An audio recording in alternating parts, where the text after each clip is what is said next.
I always prided myself on my skepticism, a learned aversion to the superstitious dross that clung to the edges of rural folklore. My work, an exhaustive, meticulously footnoted exegesis on apocryphal Gnostic texts and their surprising parallels within early medieval Vatican archives, demanded a rigorous, almost surgical detachment from the sensational.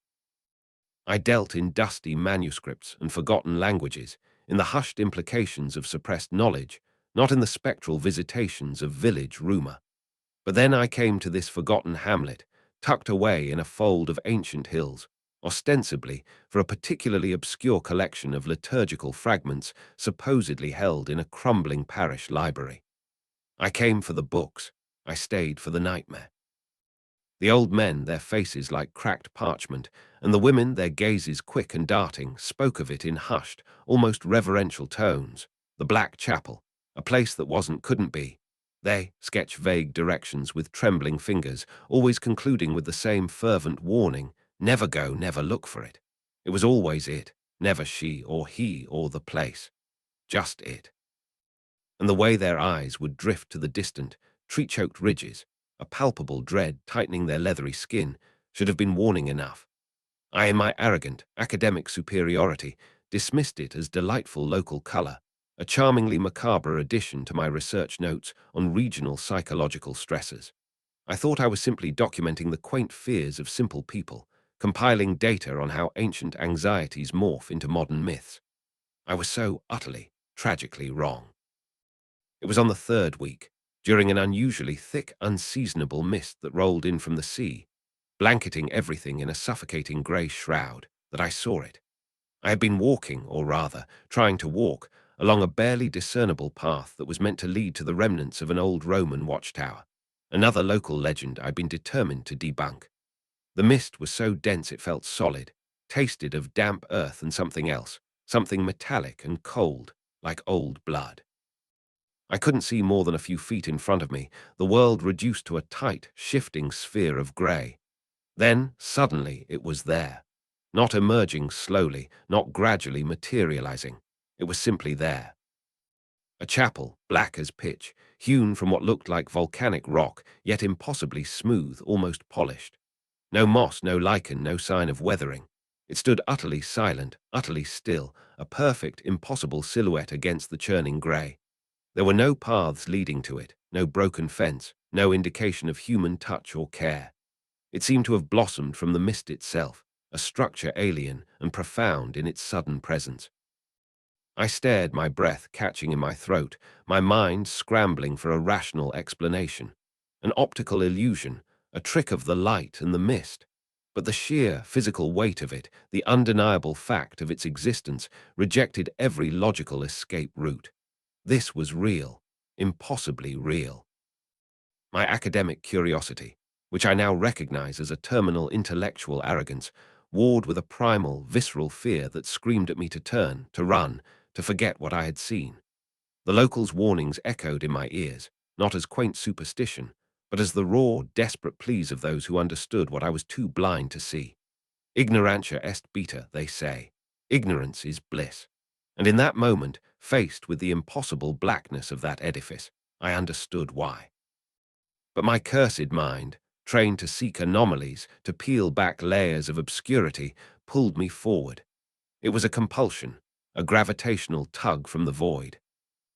As I drew closer, the mist seemed to part for me, swirling away from the chapel's face as if revealing its dark heart. And then I saw it, the door. It wasn't just old, it was ancient, forged from iron so dark it absorbed the mist, leaving not even a hint of reflection. No handle, no knocker, no visible hinge. Yet it stood ajar, a sliver of deeper, absolute blackness yawning within. It wasn't opened by a gust of wind, for there was no wind. It hadn't been forced, for there were no marks. It simply was, silently inviting, silently waiting. The chapel did not call with sound, it called with silence. A silence so profound it felt like a presence, an immense weight pressing down on my very soul. A vacuum of sound that sucked the breath from my lungs and the thoughts from my mind, leaving only the chilling certainty that I was standing before something that fundamentally defied natural law. I should have turned back then. I should have fled back to my notes, to my dry, safe books, to the sanitized world of academic theory. But the open door was a challenge, a tantalizing glimpse into a void I believed I was equipped to understand. My research into suppressed Vatican documents, my translations of those forbidden marginalia, had always been about the idea of such places, the philosophical implications of such secrets. Never before had I actually faced one. And so, with a dread-soaked reverence that felt like sacrilege, I stepped across the threshold.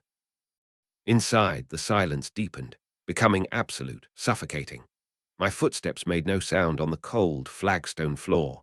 The air was cold, ancient, smelling not of dust or decay, but of something far older, like ozone after lightning or metal cooled in deep space. There were no windows, no obvious source of light, yet a dim, preternatural luminescence emanated from the very walls, revealing a sparse interior.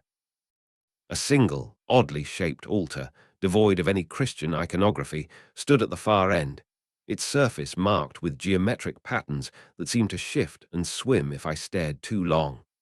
There were no pews, no candlesticks, nothing that suggested worship in any form I recognized. But what truly drew my eye, what commanded my every terrified fiber, was the central pedestal. On it, resting on a velvet cushion that looked untouched by time, was a book. It wasn't large, perhaps a quarto, bound in what looked like human skin, impossibly soft and strangely warm to the touch. No title, no author, just the bare, unadorned binding. And I knew with a certainty that chilled me to the bone that this was why the door had opened. This was why it existed. This was why I had been called. My hands, trembling despite themselves, reached out. The moment my fingers brushed the cover, a faint hum resonated through the chapel, a vibration felt not in my ears, but in my bones, a low, resonant thrum that seemed to align with my very pulse. I opened it. The pages, thick and impossibly smooth, were covered in a script I recognized, yet didn't. A variant of Old Church Slavonic, intertwined with elements of Aramaic and something else, something utterly alien and unsettlingly beautiful. My translator's mind, honed by years of deciphering the most obscure codices, went to work, initially with a detached, academic thrill. The words spoke of cycles, of cosmic geometry, of forces that predate creation itself. They spoke of things that lurk beyond the veil, entities that merely sleep, waiting for the proper alignments, the correct invocations. They spoke of names. And I started to read them aloud, at first internally, then in a whispered, almost unconscious murmur, drawn in by the hypnotic rhythm of the prose. The text wasn't a narrative. It was a manual, a grimoire of the most blasphemous kind. It detailed rituals, not of worship, but of summoning, of binding, of opening. It listed names, not of saints or demons, but of primal intelligences, beings that fed on silence and dread. One name in particular, a guttural, multisyllabic horror that twisted my tongue as I attempted to pronounce it, seemed to pulse from the page, vibrating in the cavern of my chest. Zylgnash. It wasn't just a word. It felt like a key, a turning mechanism in the fabric of reality itself. My academic detachment shattered, replaced by a cold, creeping horror. This wasn't mythology. This was a blueprint. This wasn't suppressed knowledge. It was active, deadly truth. The theories I'd playfully explored in my papers, the Vatican conspiracies about hidden texts and ancient sects, they weren't just theories. They were desperate attempts to contain a truth so vast and so terrifying that humanity, in its fragile ignorance, could not be allowed to know it. The chapel, the mist, the silent call, the open door. It was all part of a mechanism, a ritual in itself, designed to lure those foolish enough to seek what should remain hidden. I tried to stop reading, but my eyes were glued to the page, my mind caught in an inexorable current. The words were becoming less academic, more immediate, as if speaking directly to me, instructing me. My own voice, whispering those infernal names, sounded alien, distant. My reflection, caught in the polished surface of the altar, seemed to shift, its eyes wider, darker, filled with a knowledge that was not my own. A profound psychological breakdown was setting in, yes, but it wasn't just in my head. The chapel itself seemed to respond to my reading, the air growing thick, heavy, vibrating with an unseen energy. Shadows that had been static began to writhe at the periphery of my vision, coalescing into indistinct, formless shapes that hinted at impossible geometries. I thought I was imagining it, the faint scratching sounds coming from beyond the walls, the subtle, cloying scent of something ancient and hungry permeating the air, until a deep, resonant thrum echoed through the stone itself, a sound like a vast, unseen engine slowly, inexorably grinding to life. I gripped the book tighter, its warm, skin-like cover feeling less like a book and more like a living thing, beating faintly against my palm. The knowledge I was acquiring was not just information, it was a virus, infecting my perception, rewriting the very code of my reality. I was no longer merely a reader, I was becoming a conduit. I had stepped into the quiet heart of a profound and irreversible horror. My world, my sanity, my very essence. It was being remade by the terrible truths held within that book, in that silent, impossible chapel.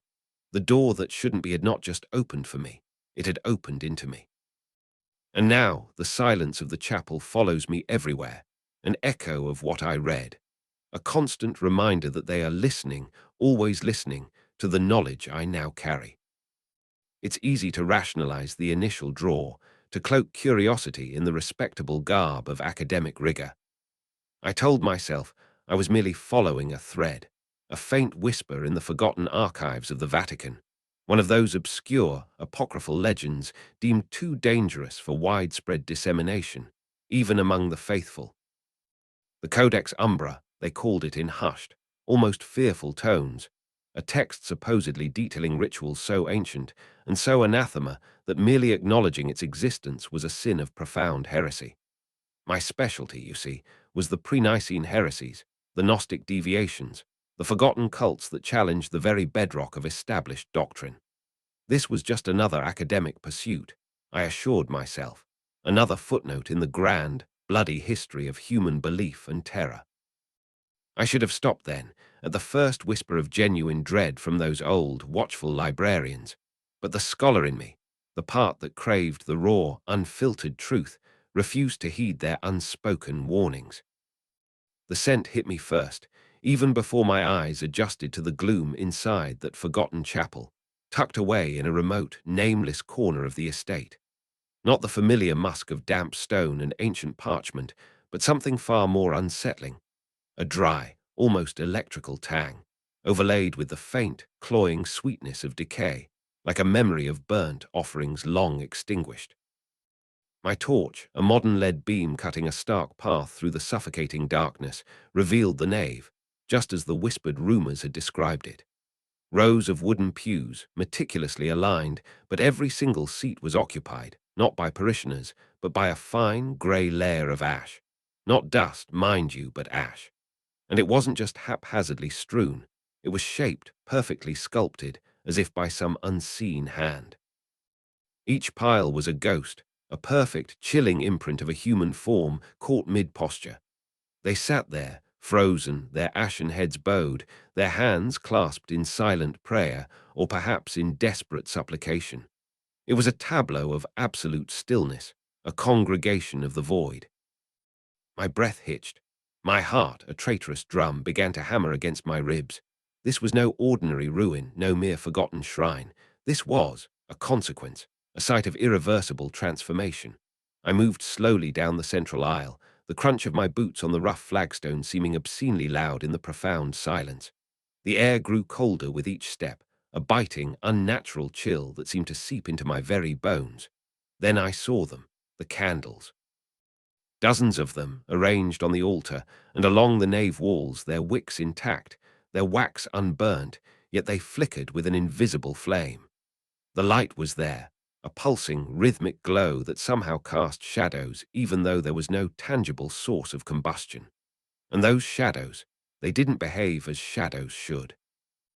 They bent, they stretched, they writhed with a life of their own, twisting away from the ash forms, elongating into impossible shapes that seemed to suggest figures moving just beyond my perception, dancing at the periphery of my vision.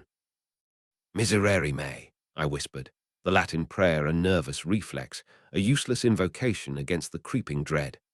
I knew, with a certainty that chilled me to my core, that something was profoundly wrong. The academic detachment I prided myself on began to fray, dissolving under the weight of this impossible reality. I tried to reason it away, some phosphorescent lichen, perhaps, or a unique mineral deposit causing optical illusions. But the sheer deliberateness of the ash shapes, the palpable emptiness where a soul should have been, denied such simple explanations. This was not a natural phenomenon. This was an act, a ritual frozen in time, a sacrifice, perhaps.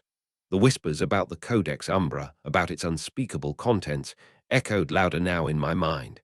They spoke of the transfiguration of essence, of the soul's dissolution, of names that could unmake the very fabric of being. But I kept moving, drawn by an insane compulsion. My eyes scanned the altar, searching for any clue, any inscription, any artifact that could explain this horrific scene. And there, half buried beneath a fallen crucifix, was a tattered, singed page. It was thick vellum, discolored by age and whatever inferno had produced the ash figures. My fingers, trembling now, gently lifted it.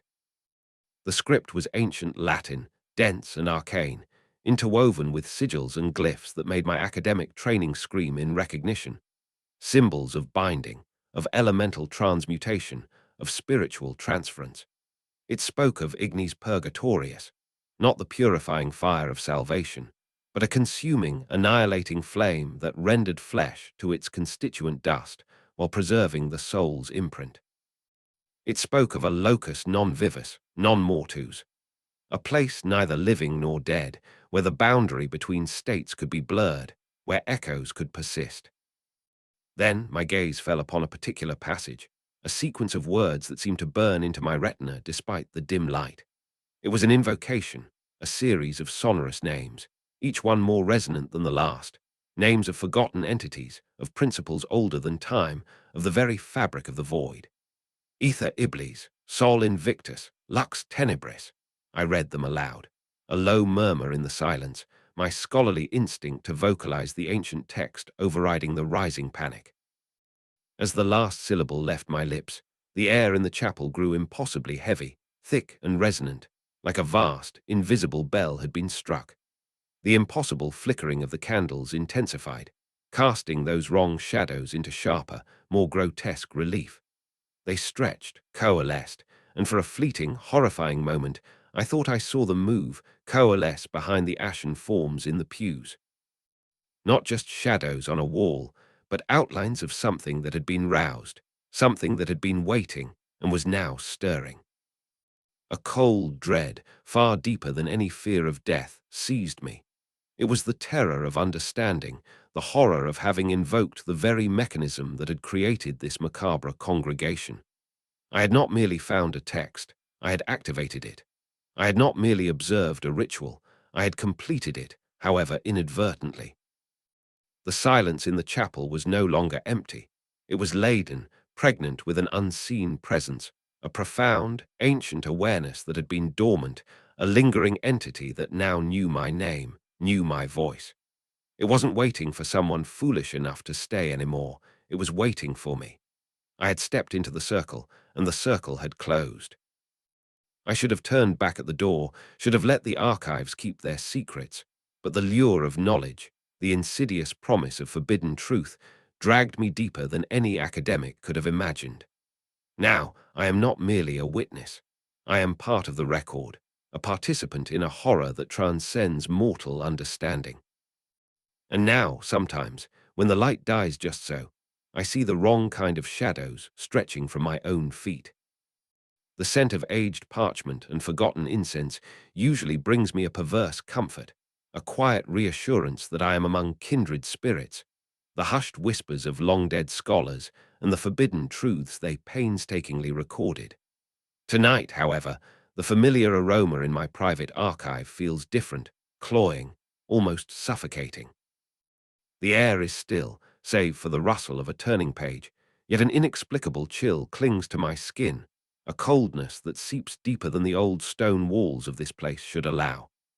I am immersed in the Codex Gigas Hereticus, a volume I acquired under circumstances best left unsaid, its vellum, pages brittle with the weight of centuries, and the darker weight of the heresies it contains.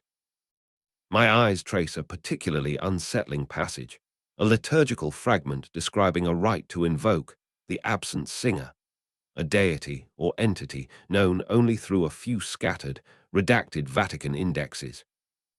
I tell myself it's merely the lateness of the hour, the fatigue from days spent poring over such grim material. Perhaps my mind, strained by the esoteric diagrams and the unsettling symbology, is playing tricks on me. But then it begins. A low hum, so faint at first I almost dismiss it as the vibration of a distant machine, or perhaps a tremor in the ancient edifice itself. It resonates, not through the floor, but through the very air, an almost imperceptible pressure against my eardrums. I pause, my finger hovering over a line of archaic Latin, a phrase that speaks of the breath of the unseen cantor. The hum gains substance, growing, not in volume, but in its presence, as if something massive is stirring just beyond my perception, exhaling into the quiet confines of my study. My rational mind, always my first line of defense, screams for an explanation. A draft, the building settling, a pipe organ perhaps in some forgotten crypt below, inexplicably coming to life. But I am deep within the archives, isolated, several floors below ground, within a wing sealed off for decades. There is no organ here, certainly none connected to a power source, none with a living soul to coax sound from its ancient pipes.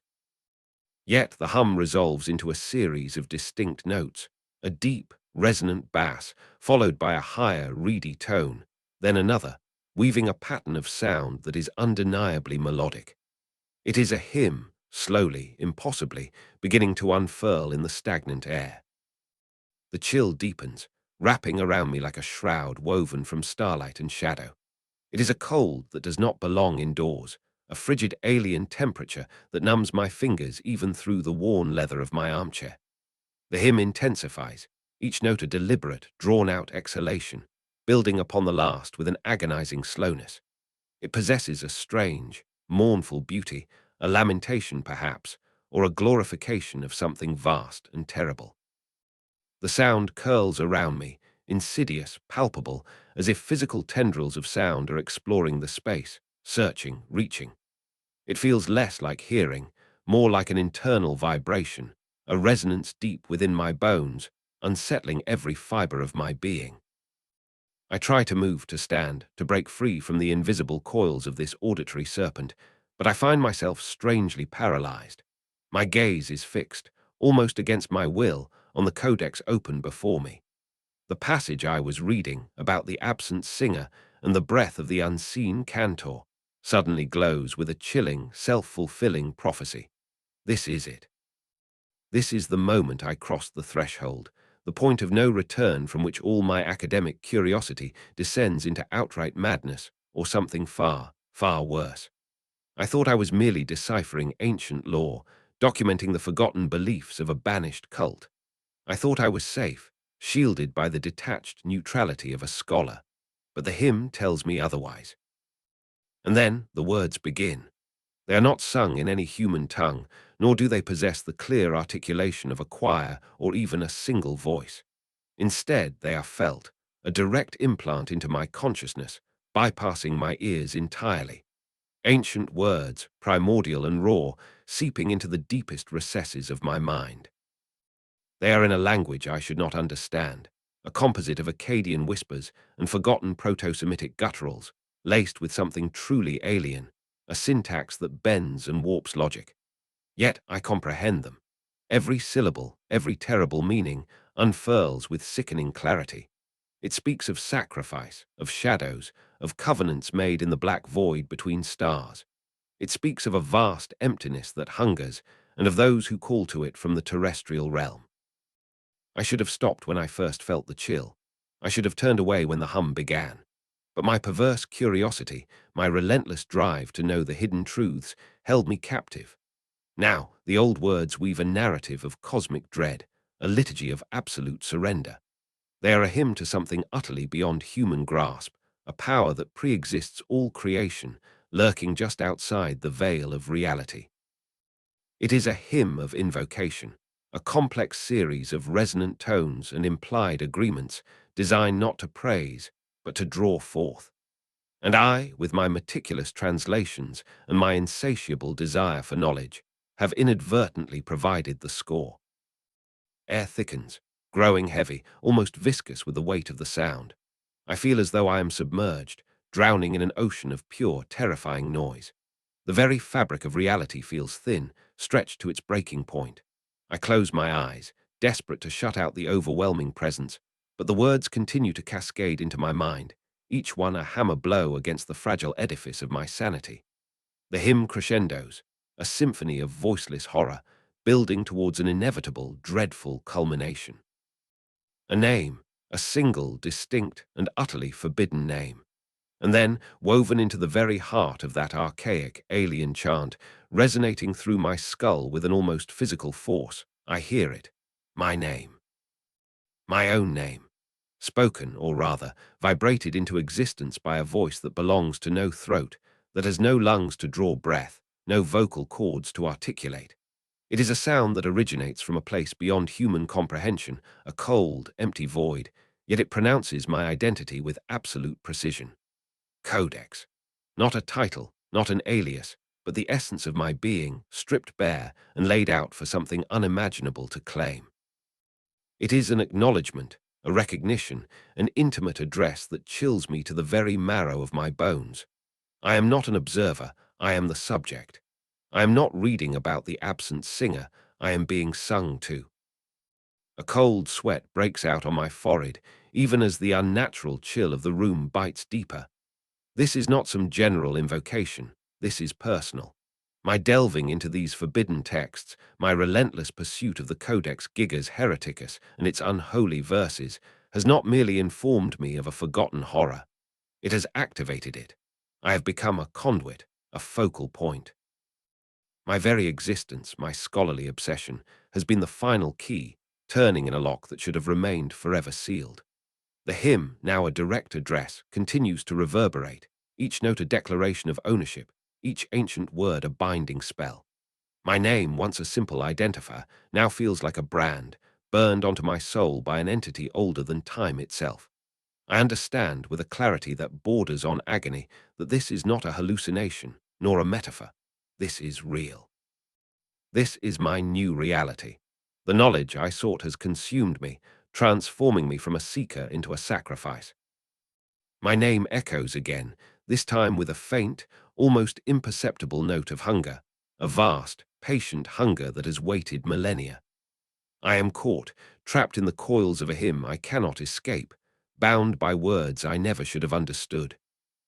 I wish I could unlearn what I now know, for ignorance, I realized too late, was my only sanctuary. I should have stopped when I first felt the chill, that cold tendril of dread that wrapped around my heart even before I saw the lightless chamber. Every instinct I possessed, honed over decades of quiet scholarship and discreet inquiry into the Church's more unorthodox archives, screamed for me to retreat. But the words, you see, the words from the Codex Maleficarum, the one they swore was a mere fiction, a medieval fantasy for burning heretics. They had sunk into me like slivers of ice. They whispered of a place, a specific confluence of hidden energies and forgotten rites, deep beneath the consecrated earth, where the veil thinned to nothing. And here I am, standing before what can only be described as its focal point, a monolithic slab of dark, unidentifiable stone, bathed in an eerie, ambient phosphorescence that seems to emanate from the very air itself. This place. It hums with an almost imperceptible vibration, a deep resonance that bypasses the ears and goes straight to the marrow of my bones. The altar, if that's what this abomination truly is, dominates the center of the vast, circular cavern. It's not adorned with chalices or crosses, no symbols of divine grace or human supplication. Instead, its flat, obsidian surface is entirely covered in shattered glass. Not just any glass, mind you. These are fragments of something utterly alien, like obsidian that has been violently fragmented and then painstakingly, deliberately scattered. Each piece, from jagged shards the size of my palm to minuscule splinters, lies perfectly still, interlocking in a grotesque mosaic of destruction.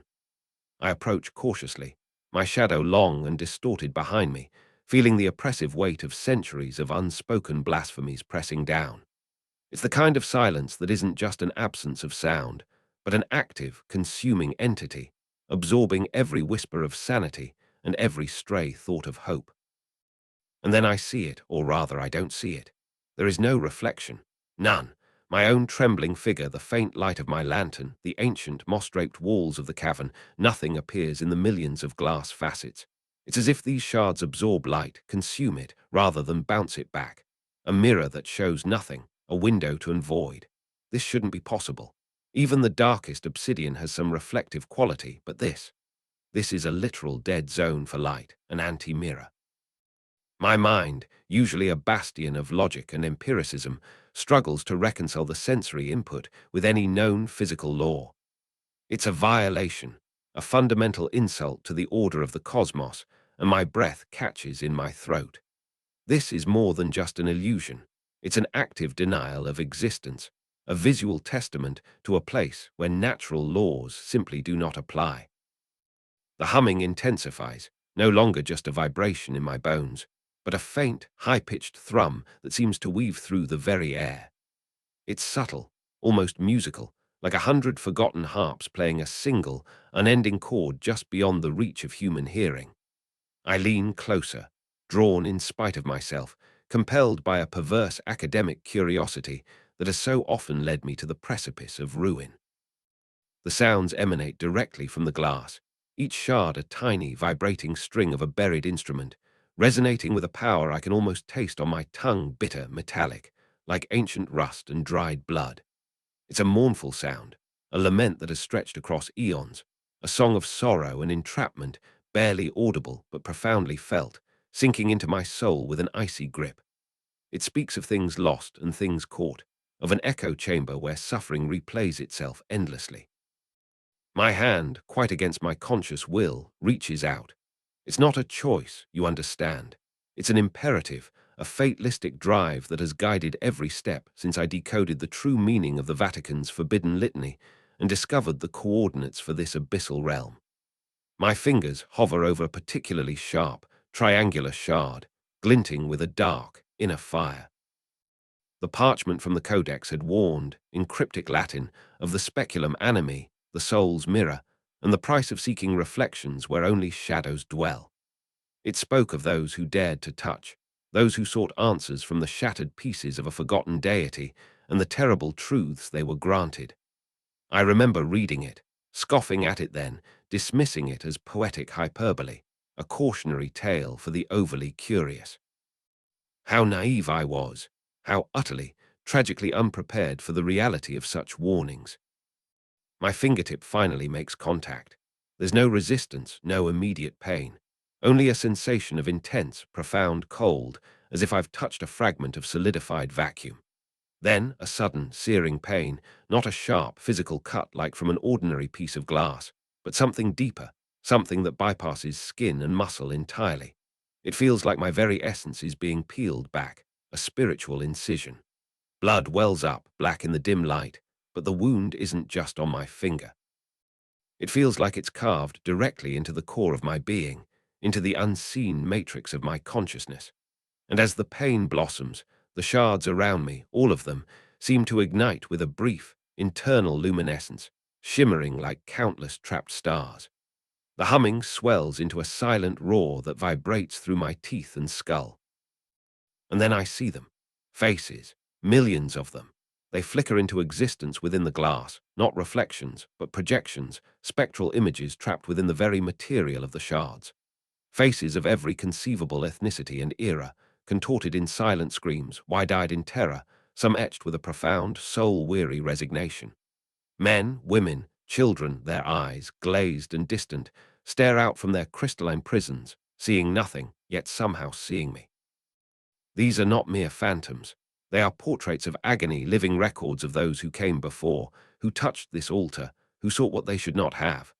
And now they are part of it, their consciousnesses perhaps shattered and absorbed, their very identities woven into the fabric of this hellish mirror. The Codex spoke of the limen mortuum, the threshold of the dead, where seekers become the sought, where the curious become the displayed. This is it. I feel their despair, their lingering terror, pouring into me through the cut. It's a psychic torrent, a chorus of silent screams that floods my mind, pushing against the fragile walls of my sanity. I see their last moments, fragments of their lives, their hubris, their fear, their absolute crushing regret. They entered seeking knowledge, seeking power, seeking answers to the great mysteries, and instead they found an eternity of silent observation, of being watched without watching back. They became the very object of their own forbidden fascination, trapped in a cold, unyielding mosaic. My face is still whole, still free, but I see my own fear reflected not in the glass, but in the vacant eyes of those who are already lost. I should have stopped when the warnings became too clear, when the dreams began, when the whispers grew too loud. But I kept reading, kept searching, and now I'm here, my finger bleeding, my mind reeling, my future suddenly uncertain. The knowledge I sought has been granted, and it is a knowledge of eternal despair. My blood pulses on the altar, a dark, gleaming bead, and I feel a terrible cold spreading from the cut, seeping deeper and deeper into my flesh. I know now what they are, and I know now where they are, and I know now that I will join them. My pursuit, I realize now, was never about enlightenment. It was a compulsion, a gnawing itch beneath the skin that only the dust of forgotten texts and the whispers of forbidden languages could momentarily scratch. I told myself it was academia, a noble quest for truth, peeling back layers of pious deception that obscured the world's true, terrifying mechanisms. But the truth, the real truth, is rarely noble. It is a beast, a predator that watches from the periphery, waiting for you to step off the well-trodden path. I should have stopped when the first Latin phrase in the Liber Ignis felt less like words and more like a physical tremor in the air, a vibration that resonated not with my intellect, but with the very marrow in my bones. But I kept reading, didn't I? Of course I did. That's the nature of the curse. The old chapel, nestled deep within the Vatican's rarely used archives, was my sanctum, or so I believed. A forgotten annex, accessible only through a labyrinth of low-lit corridors and a heavy, groaning oak door that creaked like a dying beast when opened. It was a place of shadows and hushed echoes, where centuries of silence had settled like a physical presence. The air was thick with the scent of aged parchment, beeswax, and something else, something indefinable, almost metallic, like cold sweat or the tang of ancient blood. I had convinced the Monsignor that its isolation was ideal for my sensitive research, a euphemism for the manuscripts he would blanch at, were he to truly comprehend their contents. He merely grunted, more interested in the promise of a revised historical footnote that would surely bolster his career. Little did he know what footnotes truly lay within. The chapel itself was small, intimate in a suffocating way. Its vaulted ceiling disappeared into perpetual gloom, supported by massive, rough-hewn timber beams that looked as old as the catacombs beneath Rome. Along these beams, and nestled in niches carved into the crumbling stone walls, stood a collection of wooden figures. I'd always assumed them to be forgotten saints, perhaps minor martyrs or obscure patrons of the order that once occupied this wing. They were crude, carved with a stark, almost primitive artistry, their faces often indistinct, swallowed by time and shadow. I barely registered them, my focus consumed by the flickering lamplight on the pages of the Book of Unspoken Names, a text I was certain held the key to the Church's most zealous secrets, a compendium of entities and evocations it vehemently denied existed. It began subtly, as these things always do. A flicker in my peripheral vision, a movement just beyond the sphere of my lamp. I dismiss it as dust motes dancing in the weak light, or the fatigue of long hours spent poring over forbidden glyphs. Sometimes, a subtle shift in the shadows would make a distant wooden face seem to grimace, or an arm appear to flex, only to settle back into its rigid repose the moment I looked directly. My mind, ever the rationalist, would conjure explanations. An optical illusion, the play of my imagination, the psychological toll of delving into such disquieting material. I thought I was simply projecting my growing unease onto the inert environment, a common enough phenomenon for scholars working in isolation. But the unease persisted. a low hum beneath my skin, a premonition of something unspeakable about to unfold. Tonight, I was wrestling with the final chapters of the Ars Profana, a text so meticulously concealed that merely possessing a transcription could invite excommunication, if not worse. It detailed the true, unholy lineage of certain patron saints, revealing them not as protectors, but as interdimensional anchors, named and bound by ancient, unspeakable rights. The text spoke of Custard's lignum, wooden guardians, carved effigies that were not merely symbolic, but actual receptacles, vessels designed to contain, or more terrifyingly, to observe. A cold dread began to seep into my bones as I read a particular passage, a description of their eyes. Eyes of the bark and the heartwood, seeing not with light, but with the flow of the void, eternally vigilant in the spaces between the worlds. I felt a shiver run down my spine, an instinctual recoil from the words themselves. It was then. A low, protesting groan rippled through the chapel, not the wind, nor the settling of old stone. It was a sound of ancient timber, straining under an unimaginable pressure, a living creak. I looked up, my breath catching in my throat, my lamp trembling in my hand. In the rafter above, a figure carved into a massive beam, one I had dismissed as merely part of the structural supports, was moving. Slowly, agonizingly slowly, its head turned. The sound was like a forest dying, the tearing of root and branch, a deep, resonant thrum that vibrated through the floorboards and up into my very teeth. The crude, carved eyes, once blank and shadowed, now glinted, not with reflected light, but with an inner, cold malevolence. They were not seeing me in the way human eyes see. They were seeing into me, stripping away every layer of pretense, every thought, every secret fear I possessed. They were carved, yes, but they were breathing, their gaze fixed with an ancient, unsympathetic intelligence. Panic seized me, a cold, suffocating blanket. I wanted to scream, to run, but my limbs felt like lead, rooted to the spot by an invisible, crushing weight. Maury groans followed, echoing through the upper reaches of the chapel. Another head turned, then another. From the high niches, the wooden saints, the forgotten martyrs, began to stir. Their static postures, carved centuries ago, were now fluid, their limbs shifting with imperceptible slowness, their sightless faces swiveling towards me. The chapel was not empty. It was not desolate. It was full. Full of these entities, these wooden guardians, their silence a millennia-long vigil, now broken by my intrusion, by the forbidden words I had dared to read. They had always been here, silently witnessing, silently judging, waiting. The realization struck me with the force of a physical blow. I hadn't merely stumbled upon a forgotten chamber. I had walked into a trap, a timeless cage whose bars I was only now perceiving. These weren't inert carvings. They were part of the very fabric of this place, animate and aware, woven into the structure of the Vatican's deepest, most sinister secrets. My research had not just exposed a conspiracy, it had activated it. I was no longer an observer, I was the observed. The Custard's lignum, the texts had called them. Guardians of what? Of the void itself, perhaps. Or guardians of me, now that I had seen what I was never meant to. My academic curiosity had not led me to truth. It had merely served as a beacon, announcing my presence to the things that prefer to remain unseen. The cold certainty that settled over me then was more terrifying than any phantom terror. This was not a hallucination, not a breakdown, though I felt my sanity fraying at the edges like ancient cloth. This was real. These were the true custodians of the forbidden knowledge I had sought, the silent witnesses to the shadowy rituals detailed in the Vatican's most zealously guarded grimoires. These were the things that whispered names into the minds of madmen, the entities invoked not by will, but by the sheer audacity of intellect reaching too far. And now they had been woken to my presence. My understanding of the world, of history, of my own place within it, shattered into a million irreparable pieces. There was no unseeing it, no unknowing.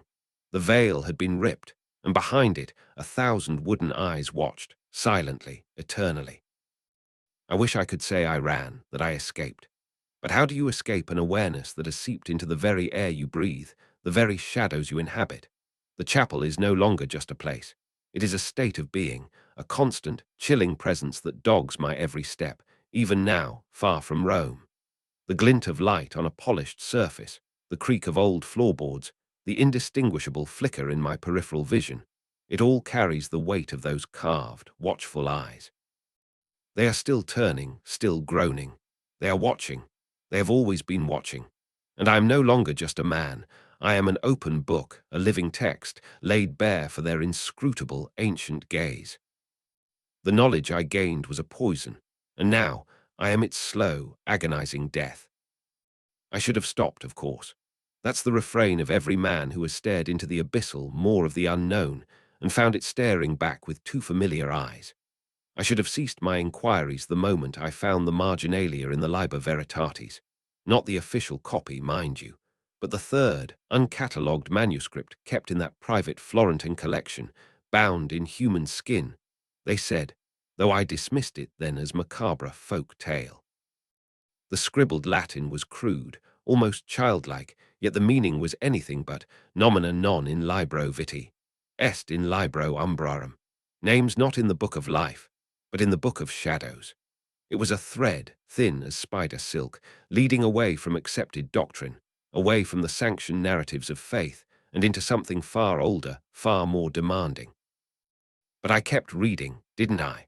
That insatiable academic hunger, cloaked in the noble pursuit of forgotten lore, was nothing more than intellectual arrogance, a hubris that believed itself immune to the very terrors it sought to document. I chased the whispers from Rome to Ravenna, through the dusty archives of forgotten monasteries and the hushed, almost conspiratorial corners of Vatican City itself. I learned of the Officium Defunctorum, not the prayer for the dead, but the shadowy office, long rumored to exist, whose purpose was not salvation but suppression, the eternal burial of certain truths deemed too dangerous for human comprehension. They were the keepers of the truly forbidden books, the guardians of names that should never be spoken, rituals that could unravel creation itself. I mocked them in my notes, a secret smile playing on my lips, believing myself above their superstition. Until now. This chapel, tucked away in a forgotten corner of Umbria, was a dead end in every official sense. No records, no active congregation, just a crumbling facade clinging to a hillside. But the old woman in Assisi, her eyes like chipped jade, had spoken of a place where the air remembers. I found it by following the path of a broken rosary I'd stumbled upon, each bead worn smooth, not by prayer, but by something else. The doors hung ajar, groaning on rusted hinges, inviting me in. Inside, the silence was absolute, a heavy blanket that pressed against my ears. Dust motes danced in the sparse shafts of light that pierced the grimy, stained glass, illuminating a scene of utter dereliction. Stripped altars, overturned pews, a lingering scent of damp and decay. And then I saw it. The confessional. It stood against the far wall, a dark, anachronistic sentinel amidst the ruin, almost perfectly preserved. It looked like any other, carved oak, a small grating, the heavy velvet curtain. But the curtain, impossibly, was drawn aside, an open invitation in a place otherwise sealed by neglect. A flicker of rational thought, a squatter perhaps. Someone had been here recently. But the dust on the floor was undisturbed, a fine, even layer. No footsteps led to or from it. Only my own, fresh upon the ancient grime, a knot tightened in my gut. This was it. This was the place where the air remembers. I hesitated, my hand hovering over the dark wood. Every instinct screamed at me to turn and flee, to chalk it up to a vivid imagination, to the fatigue of endless travel and relentless research. But the academic in me, the seeker of forbidden knowledge, was a potent drug. It promised answers, the culmination of my decades-long pursuit. So with a deep, shaky breath, I stepped inside. The air within was still, strangely warm, almost humid, a stark contrast to the chill desolation of the chapel. It was not the dry, musty warmth of a long-closed space, but a living, breathing warmth, as if someone had just departed. Or as if someone was still there. I sank onto the narrow wooden bench, my muscles tensing. The wood was smooth, worn, and impossibly warm. Not sun-warmed, but body-warmed, as if another had only just risen from it. A shiver, colder than any draught, traced its way down my spine. Across from me, behind the screen, was utter darkness, impenetrable by the faint light filtering through the chapel's distant windows. Yet I felt it, a presence, not human, not animal, something ancient, vast, and terribly aware. My breath hitched. I could hear my own heart hammering against my ribs, a frantic drum against the unnatural silence. "Bless me, Father, for I have sinned," I whispered, the words a hoarse parody of a forgotten ritual, a desperate attempt to ground myself in the familiar. It was a test, a foolish, desperate challenge. I waited for the silence to return my words, to confirm my delusion. But instead, the air shifted subtly across the grating. A movement I couldn't see, a breath I couldn't hear, yet felt with every nerve ending. "Tell me then," a voice responded. It was not a voice in the conventional sense, not a sound produced by vocal cords. It was a resonance, a vibration within the very fabric of the small chamber, a knowing that unfolded directly into my mind. It was neither male nor female, old nor young, but somehow all of them, yet none. A voice woven from the silence itself. It felt like cold air on my eardrums, but also like a thought, a truth that had always existed, merely waiting for me to acknowledge it. My throat went dry. I have harbored doubts," I stammered, offering a trivial, expected sin, one easily forgiven. "Doubts in faith, in doctrine. I have questioned the authority of the church, sought forbidden knowledge." My voice trailed off, the last words heavy with a different kind of truth.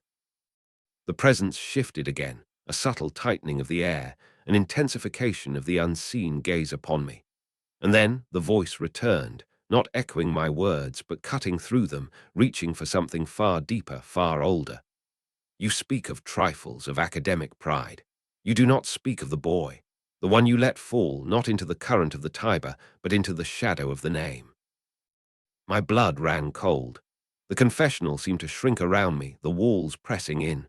The boy, Alessandro, my research assistant, so eager, so brilliant, so utterly naive. He had found the specific inscription, the series of characters I had been hunting for years, etched into the underside of a sarcophagus in the catacombs. I had told him not to touch it, not to even trace the symbols. But my own ambition, my own desperate desire to finally speak the name, to confirm its existence, had overshadowed my caution. I had shown him the text, the Liber Tenebrarum, describing the ancient, primordial tongue, the language that predates human speech. I had taught him the phonetic approximations. I had let him read aloud. I never spoke of it, not to anyone, not in my most fevered dreams, nor in my most paranoid confessions to myself. The official story was a tragic accident, a slip, a fall, the strong currents of the Tiber. No body recovered. My guilt had been a silent companion, a festering wound I kept hidden beneath layers of academic stoicism. How do you know?" I choked out, my voice barely a whisper, robbed of all strength. My carefully constructed world, my intellectual bulwark against the supernatural, shattered around me. This was no ordinary confessor, no mere demon. This was something that saw into the very core of my being, past my self-deceptions, past my meticulously catalogued lies. The air across the grating pulsed, a silent, sickening expansion. And then it laughed. Not with a sound, not with a human gasp or chuckle, but with a horrifying primal exhalation, a vast, empty breath that swept through me, stealing the air from my lungs, rattling my very bones. It was the sound of a universe inhaling deeply, savoring a transgression.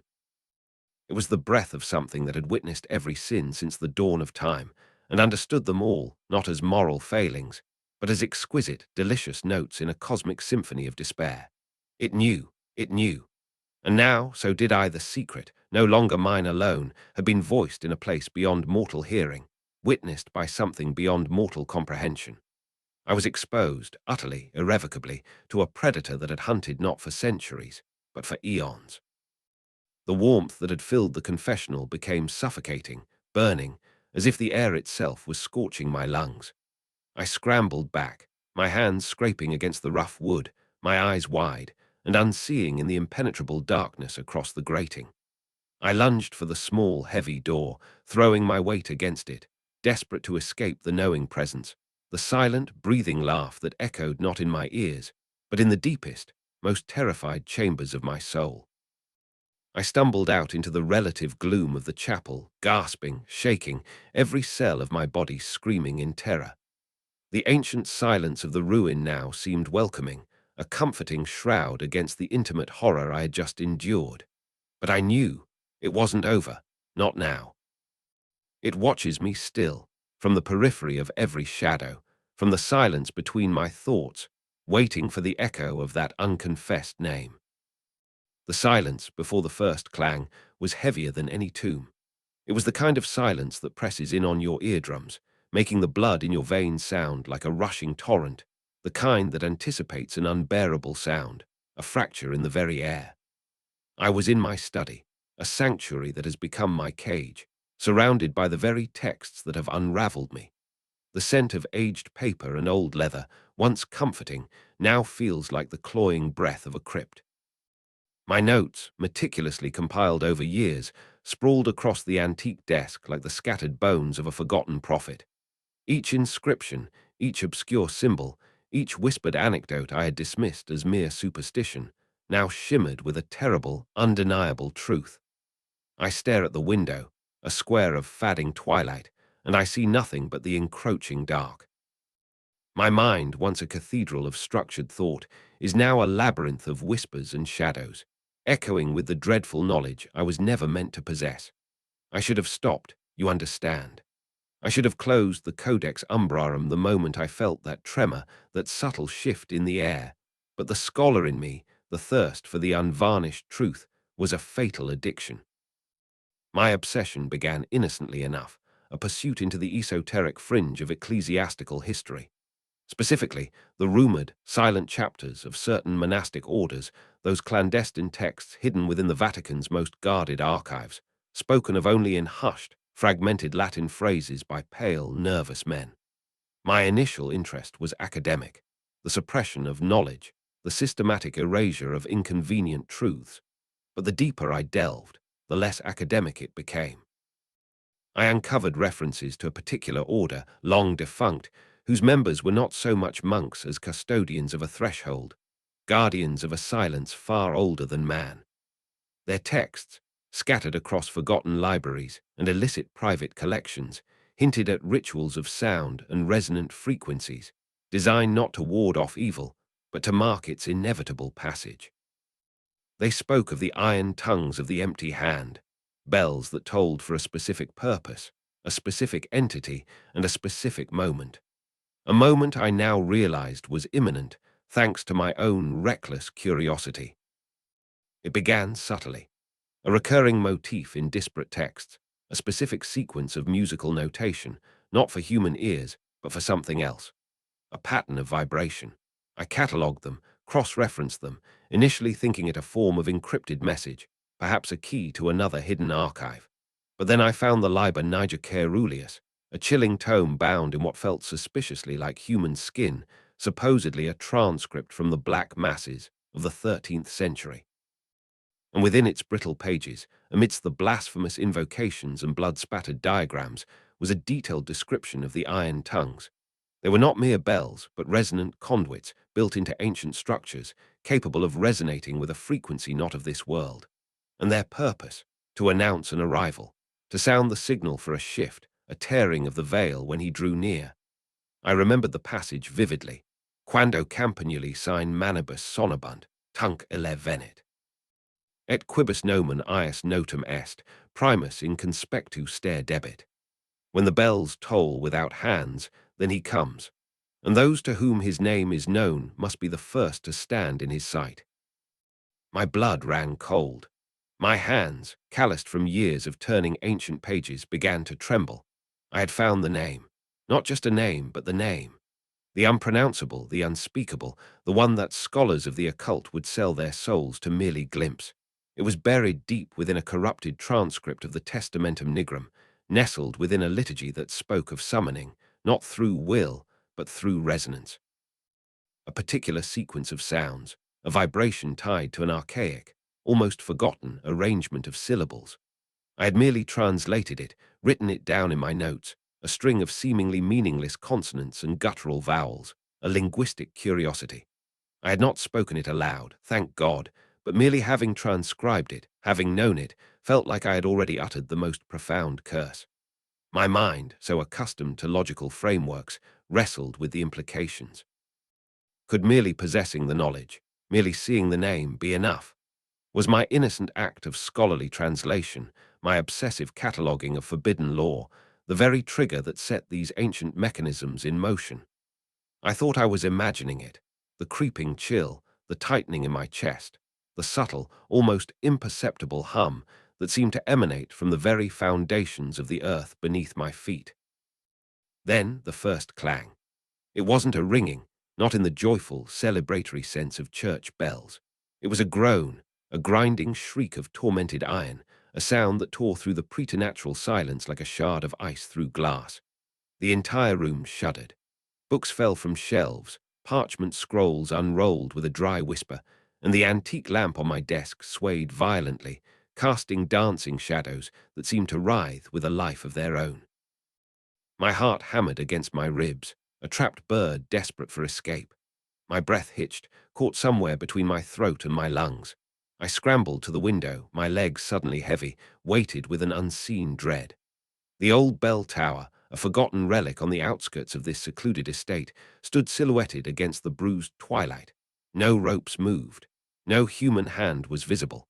Yet the tower itself seemed alive, vibrating with an immense, malevolent energy. Another clang, slower this time, heavier, as if the very air had become viscous, resisting the movement of the colossal iron tongue. Bong. It was a sound that didn't just vibrate the air, it vibrated my very bones, rattling my teeth, sending a painful thrum through my skull. My mind, already frayed at the edges, began to unravel further. The text, the Liber Niger Caeruleus, screamed in my memory. Each toll marks a pulse, a step, a shortening of the distance. It is not a call to prayer, but a knell for the coming of the great silence. I pressed my hands to my ears, but the sound was not external, it was internal, resonating within the hollows of my being. My carefully constructed reality, built on logic and empirical evidence, crumbled around me. This wasn't a hallucination. This wasn't a shared psychosis. This was real, and it was happening because of me. My scholarship, my ambition, my insatiable hunger for the hidden truths had made me a catalyst, a fool who, in his arrogance, had pulled back a curtain that should have remained eternally drawn. The tolling continued, each subsequent clang feeling more deliberate, more intentional than the last. Bong, bong, bong. The intervals stretched, elongated, making each impending strike a torment of anticipation. It wasn't merely a sound anymore. It was a physical force, a rhythmic assault that seemed to be actively reshaping the world around me. The air grew cold, a glacial chill that had nothing to do with the winter night. The shadows in the room deepened, becoming impenetrable pools of absolute black. I felt a pressure, a growing weight, as if some immense, unseen presence was slowly descending, compressing the very fabric of existence around my study. My mind screamed at me to run, to flee, to somehow escape the consequences of my unforgivable curiosity. But my body was frozen, rooted to the spot by a terror so profound it felt like a physical restraint. The bells were not tolling for the world outside. They were tolling for me.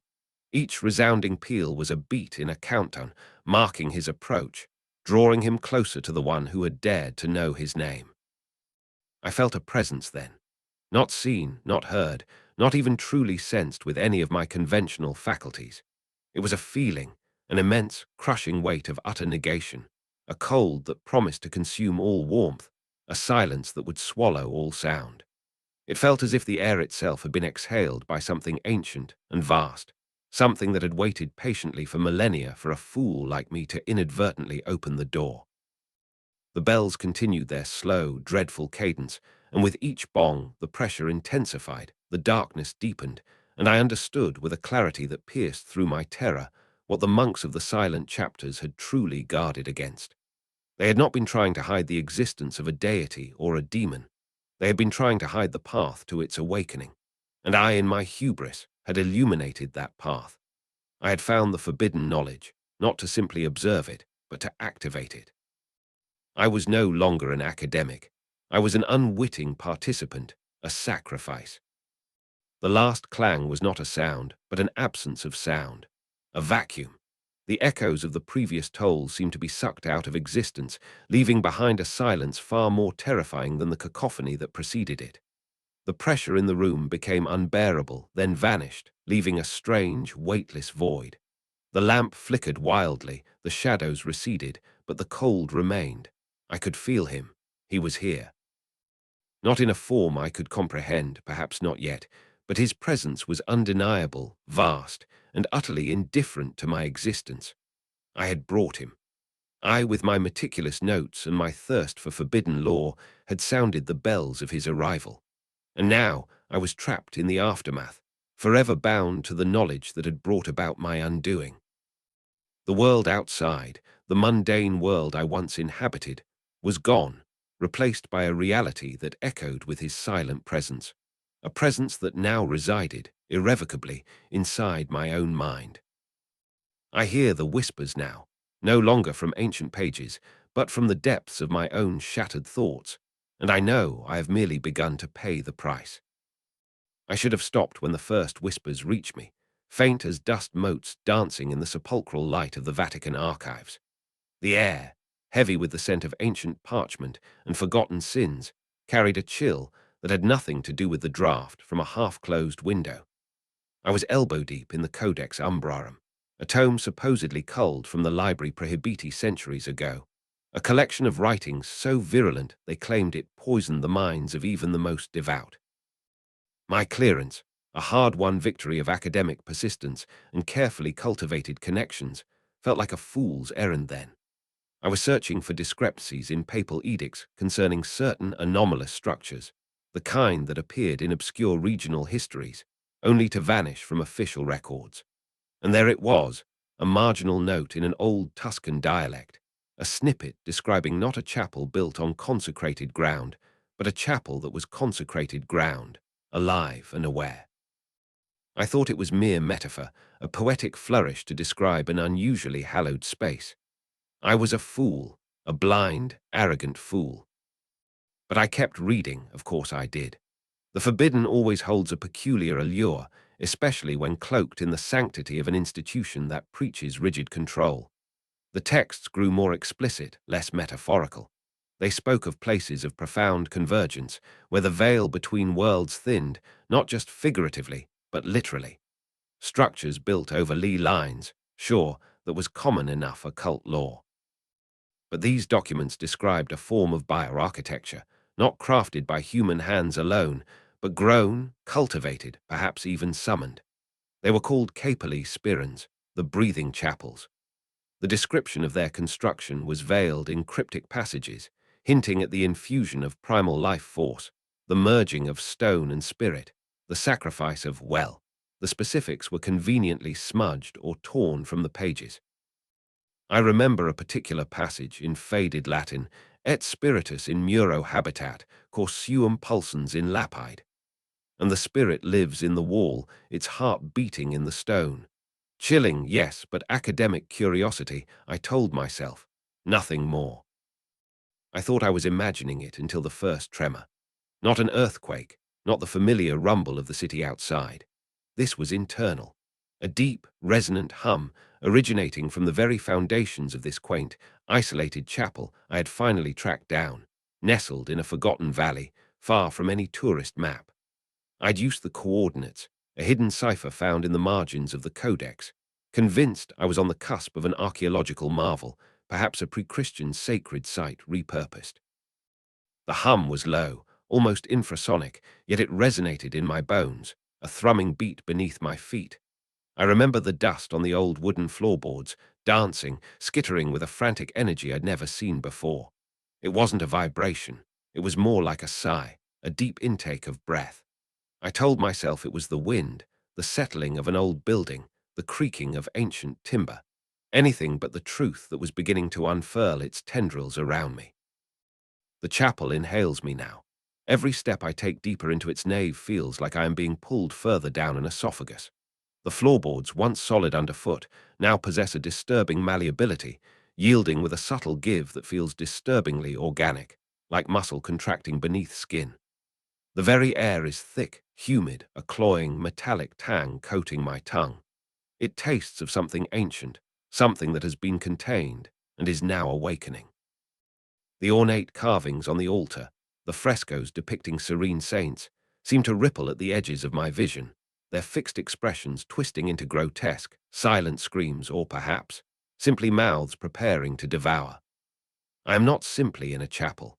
I am within something that lives, something that has been patiently waiting for an offering, for someone foolish enough to read the wrong texts, to whisper the wrong names, to know too much. The exit door is gone. It was there, a solid oak barrier when I entered. I even remember the chipped paint on its frame. Now, where the door should be, there is only a continuation of the veined, pulsating stone wall. The wood of the pews has seamlessly merged with the stone, the intricate grain of the oak dissolving into the rough texture of the wall, becoming one continuous living membrane. There is no line where the artificial ends and the natural begins, because it is all natural now, all part of this monstrous organism. Panic is a cold knot in my stomach, but it is swiftly being replaced by a horrifying fascination, a morbid acceptance. I trace the contours of the wall with a shaking hand, feeling the warmth of it, the faint pulse beneath my fingertips. It is not cold stone. It is flesh, dense and ancient, a living sarcophagus. My mind races, trying to make sense of the fragmented knowledge I'd gleaned from the forbidden texts. The Vatican, those cloaked guardians of ancient secrets, they didn't just suppress these documents because they spoke of heresy. They suppressed them because they revealed a truth far more dangerous, that certain holy sites were not sanctified by God, but by something else entirely, something primordial, something that predated human consciousness and faith. These chapels, these breathing cathedrals, were anchors, conduits, perhaps even traps. They knew that these places were never meant to be entered, only skirted, revered from a distance, or sealed away. And I, in my boundless academic hubris, had not only found one, but had stepped inside its gaping maw, armed only with a thirst for knowledge and a tragic lack of foresight. I feel it reaching for me now, not with limbs or tentacles, but with a subtle gravity, a gentle suction that pulls at my very being. The air thickens, pressing in on me, making each breath a laborious effort, as if I am drawing sustenance from an entity that is simultaneously drawing sustenance from me. My own thoughts are becoming distorted, not my own. Whispers slither at the edges of my hearing, not in any language I know, but in a primal, guttural hum that speaks of hunger and ancient memory. The chapel isn't just breathing, it's sighing, moaning, its satisfaction growing with my terror. I feel my own essence, myself, beginning to diffuse, to melt into the humid air, to become one with the stone and the wood and the living darkness. There is no leaving a body once you have stepped inside it, and I have stepped inside it. The knowledge I craved, the secrets I unearthed, they have not enlightened me, they have consumed me. I am no longer an observer, a detached scholar. I am a participant, a component.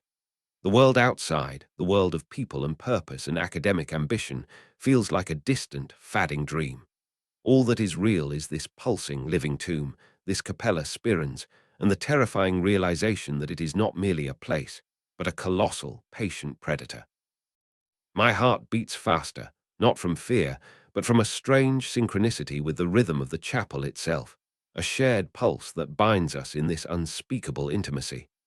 I am becoming its echo, its new memory, another brick in its living wall.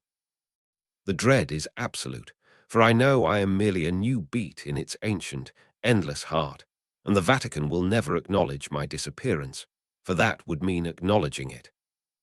I should have stopped. That's the refrain that plays on a loop in the ruined cathedral of my mind, drowning out the strange, guttural pronouncements that now seem to be my only voice. I should have turned back at the iron gate, where the air grew thick with a different kind of dust, not just the accumulated neglect of centuries, but something finer, hungrier. But the scholar's curse, you see, is an insatiable appetite for the arcane, a willingness to follow the thread of a whisper into the darkest chasms of history. They tell you there are things man was not meant to know, and the thrill, The sheer intellectual arrogance of believing you might be the one to finally understand them is a siren's song more potent than any fear. My credentials, carefully cultivated over decades of discreet inquiry and the occasional donated rare manuscript, finally granted me passage to the Archivum Secretum Apostolicum Vaticanum's deepest, most restricted sublevels. Not the grand halls, mind you, but the cramped, suffocating annexes where even the librarians wore a perpetual mask of unease. It was there, amidst the mildewed codices and scrolls sealed with forgotten insignia, that I found it. A slim volume, bound in what I now suspect was human skin, its pages a bewildering palimpsest of Latin, Greek, and characters that seemed to writhe even under the dim, filtered light. Liber Somniarum Vastatorum, it was titled, a chilling whisper of book of devastating dreams. It wasn't catalogued. It wasn't meant to be found. I recall the surge of adrenaline, the almost sacred thrill of holding something so utterly forbidden. My fingers traced the intricate calligraphy, the ancient script that pulsed with an energy I mistook for mere historical significance. The text spoke of a congregation of the deep silence, a ritualistic communion with entities that predate both light and language, facilitated by names that cleave the ether. It detailed sermons, not of salvation, but of revelation, of drawing down aspects of the primordial void. I thought it was metaphorical, a Gnostic allegory of spiritual awakening, a fascinating, if dark, historical curiosity. But even then, as I devoured its chilling verses in the quiet of my study, a strange chill permeated the room, and I could swear the shadows in the corners deepened, coalesced, watched. A low hum just at the edge of hearing, like a million cicadas buried alive. I dismissed it, of course. Scholars are prone to overactive imaginations, especially when dealing with texts designed to evoke awe or terror. Late nights, strong coffee, the heady atmosphere of groundbreaking research, these were the culprits, I assured myself. But the hum persisted, and the shadows took on an impossible density. I started seeing things in my peripheral vision, fleeting, dark shapes that vanished when I turned.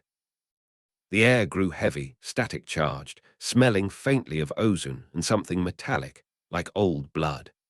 My dreams, once the realm of mundane anxieties, became vivid, terrifying landscapes of obsidian cathedrals and silent, waiting crowds. I'd wake in a cold sweat, my throat raw, as if I'd been screaming words I couldn't recall. The book spoke of a particular invocation, a sigil of unmaking, whose utterance, coupled with a consecration of self, would open the veil. I remember scoffing at the theatricality of it, attributing it to medieval mysticism, perhaps a Gnostic sect's attempts at spiritual transcendence. But then, driven by an academic impulse I now recognize as a profound madness, I began to translate the phonetic components. It wasn't just a word. It was a sequence of resonant syllables, a sound designed to vibrate the very fabric of existence. Venera umbri, audite vox me, it began, a bastardized Latin invoking shadows to hear my voice. But the real power lay in the ancient words that followed, a torrent of syllables that defied conventional grammar, a primordial chant that felt less like speech and more like an incantation being channeled through me. It resonated in my chest, a deep, unsettling thrum. I thought I was simply performing a linguistic exercise. I thought I was just reading. The moment I spoke the full sequence aloud, not even consciously, but as though my tongue had a will of its own, the air in my study solidified. The pervasive hum became a roar not of sound, but of pressure. And then it began. From the dusty floorboards, from the very air itself, the ash began to rise. Not a light, ephemeral dust, but something dark, heavy, coalescing. It swirled, danced, and then, with an impossible fluidity, it began to form. First the vague outlines of pews, then the seated figures within them. Men, women, children, their forms sculpted from the particulate void, their features indistinct, smooth, utterly faceless. They were all turned towards me, hundreds of silent, ash-grey effigies, and they waited. A cold, paralyzing dread seized me, but my body refused to obey. My arms lifted, spread wide, as if addressing a congregation. My mouth opened not to scream but to speak. And the words, oh God, the words. They spilled from my lips like a torrent of black oil, not my thoughts, not my language, but something ancient, guttural, echoing with the sound of grinding stone and distant cosmic wind. It was the language older than light. The book had promised, a dialect of the void, a liturgy for things that hunger in the deep dark. I could feel the vibrations in my throat, in my very bones, a physical manifestation of the sermon being channeled through my unwilling vessel. My mind screamed for it to stop, for control, for silence, but the words kept coming, an endless stream of blasphemous pronouncements. The ash figures shifted, not moving but tilting. Their faceless heads, devoid of eyes yet brimming with an impossible attention, angled upwards towards me, towards the source of the forbidden speech. They were not just listening, they were absorbing. With every ancient syllable that tore itself from my throat, I felt a drain, a subtle siphoning of my essence, my will, my very self. The silence they embodied was not an absence of sound, but a vast, resonant emptiness, a void that listened back with an intelligence I cannot comprehend. It was the silence of creation unmade, of truths too terrible to be voiced in any human tongue, now being given form through me. I am merely the mouth, the instrument, and the audience is patiently, hungrily, waiting for the full revelation. I am trapped in this unholy pulpit, preaching to a congregation of nightmares. My scholar's curiosity, my intellectual hubris, has brought me to this irreversible horror. I should have listened to the whispers of caution, to the warnings hidden in the archives, but I kept reading, kept translating, kept delving into what I was never meant to know. And now the knowledge I sought has consumed me, transforming me into something less than human, a mere echo chamber for the darkness I unwittingly invoked. The sermon continues, and the silence listens. And I know with chilling certainty that the end of this dark liturgy is not yet in sight. And the silence, I fear, has only just begun to truly listen. The light, if you can call it that, is a bruised purple, a failing ember against the encroaching dark. It casts long, skeletal shadows that dance with a life of their own, no longer tethered to a physical source. My breath hitches, catching in a throat suddenly dry, raw. The air itself feels ancient, heavy with unspeakable things. I know where I am now, or rather, where I've always been heading. This is the culmination of every late-night session, every whispered translation, every page of forbidden knowledge I greedily devoured.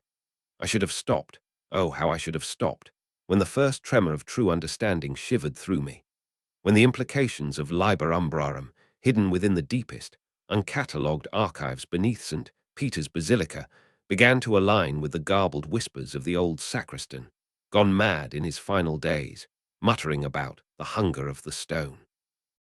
But I kept reading, I kept digging. The exhilaration of discovery, the intellectual arrogance that believed I could master such profound secrets, propelled me forward. I told myself it was for understanding, for scholarship, for the pursuit of truth, however dark. Lies, all of it. It was for the thrill, the illicit intimacy with power I could never hope to wield. Now the chapel's door, that innocuous, heavy oak portal I have observed so many times, stands ajar. But it does not open to the familiar, moonlit night, nor to the dusty antechamber I recall. No, it opens inward, into a blackness so profound, so utterly void of light, that it seems to absorb the very essence of existence. It is not merely an absence of light. It is a presence of absence, a gaping maw that defies geometry, physics, and sanity. The congregation waits. They always wait. Their faces, once indistinct blurs in my peripheral vision, now resolve with horrifying clarity. Each face is placid, serene, yet etched with an underlying current of anticipation. Not the hopeful anticipation of congregants awaiting a blessing, but the patient, unblinking expectation of something ancient and terrible. Their eyes, dull and deep-set, are fixed on the chasm that was once a door, reflecting nothing but the impossible void within. And then the hymn resumes. It had been a distant thrum, a barely audible resonance in the background of my fractured consciousness. Now it floods my ears, my skull, my very bones. It is a drone, a low, guttural chant that speaks of a language not meant for human tongues, a language that predates our understanding of speech itself. Dominus umbrarum, exordi nos. Locus horrendus apata te, Lord of Shadows, hear us. Dreadful place, open yourself. I thought I was imagining it until the very air around me grew cold, then colder still, as if all heat were being drawn towards that gaping ingress. The floor beneath my feet, the very ground, hums with the same vibration as the hymn, a deep resonance that threatens to unmake me from the molecular level upwards. The words I translated from Codex Noctis, another fragment, a companion to Liber Umbrarum, flicker through my mind with sickening clarity. The chapel does not contain the ritual. The chapel is the ritual. It waits not for entry, but for invitation, for acceptance, for the prepared vessel. I see it now. The congregation, they are not there to enter the chapel. They are there to welcome it, to invite its egress. This isn't a place of worship in the traditional sense. It's a living thing, a hungry more cloaked in the guise of sanctity. The ritual I uncovered spoke of a parasitic architecture, a sentient edifice that, once awakened by the confluence of specific words, intention, and a primed congregation, would begin its process of internal expansion. It feeds not on flesh, but on consciousness, on perception, on the very fabric of reality within its chosen locus. And I, in my arrogant pursuit of hidden knowledge, have become a part of its chosen locus. I am the offering, the conduit through which its impossible, inward-folding dimension can fully manifest. The hymn, it's not just a song, it's a spell, a key, twisting open the lock of my own reality. My mind races, connecting the terrifying dots. The Vatican, for all its pomp and sanctity, has always harbored shadows, not just the political intrigue or the hushed scandals, but a deeper, more ancient darkness. The hidden libraries, the sealed vaults, the whispered directives about certain texts being too dangerous to burn. I dismissed them as mere superstition, antiquated fears. But they weren't. They were safeguards. They knew. They understood that some knowledge isn't meant to be simply read. It's meant to unfold you, to reshape your perception of existence itself. And I, foolish, proud, have torn down those safeguards. The blackness within the doorway isn't static. It pulsates, a living darkness swirling with impossible currents. It's not just deep, it's more than deep. It's an absence that devours volume, a space that negates distance.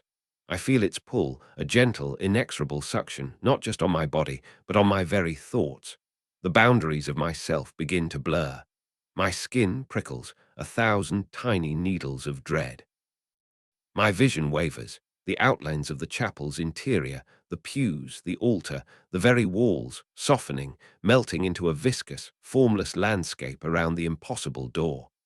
The hymn intensifies, reverberating through my chest, forcing the air from my lungs in ragged gasps. I can no longer distinguish between the sound of the chanting and the drumming of my own heart. They have become one. The rule, I understand it now.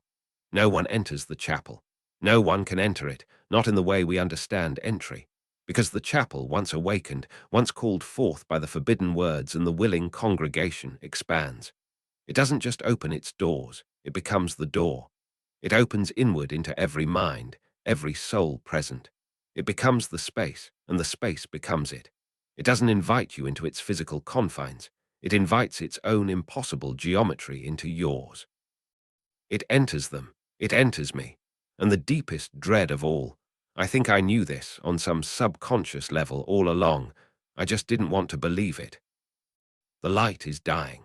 The purple bruise of twilight fades into the encroaching void.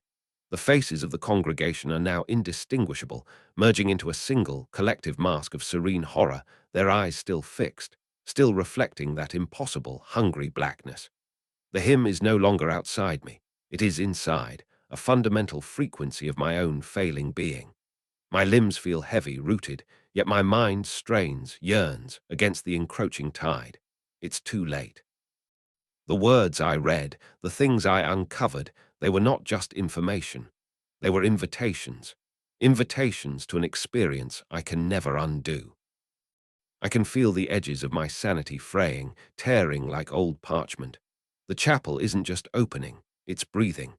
I feel its impossible dimensions pressing in, the paradox of infinite depth within finite space. It's a violation of every natural law, a blasphemy against reality. And I, the scholar, the seeker of forbidden truths, have brought it upon myself. I wish I had never read that first inscription. If you're still here, maybe the darkness hasn't claimed you yet, but it listens. It always listens. Before you leave this story behind, leave a mark of your own. Subscribe so you don't wander these halls alone. Like this video if you dare to hear more confessions like mine. And tell me in the comments, what rule would you never break, even in the dark? Lights low, volume high. The next story is already waiting for you.